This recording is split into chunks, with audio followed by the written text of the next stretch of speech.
The protocol demonstrated here can help to elucidate the biosynthesis of inositol polyphosphates in plants and to answer questions regarding their role in certain aspects of plant metabolism in development.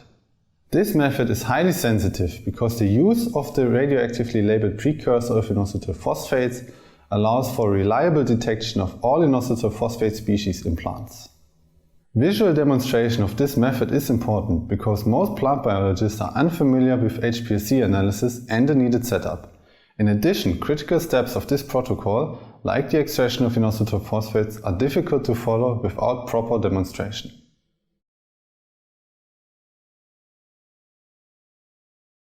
Begin by setting up a system consisting of two independent HPLC pumps, one for buffer A and one for buffer B. Both pumps need to be controlled together via a computer or a master pump. Implement a piston seal wash for both pumps, either via gravitational force or through a third low-pressure pump. Connect both pumps to a dynamic mixer. Then connect the mixer to an injection valve with a sample loop that has at least 1 milliliter capacity. Use capillaries to connect the injection valve to the column and the column to the fraction collector.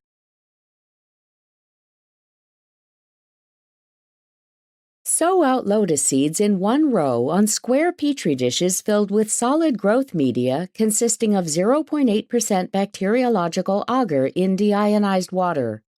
Allow the seeds to stratify for at least 3 days at 4 degrees Celsius in the dark. Place the seeds in a growth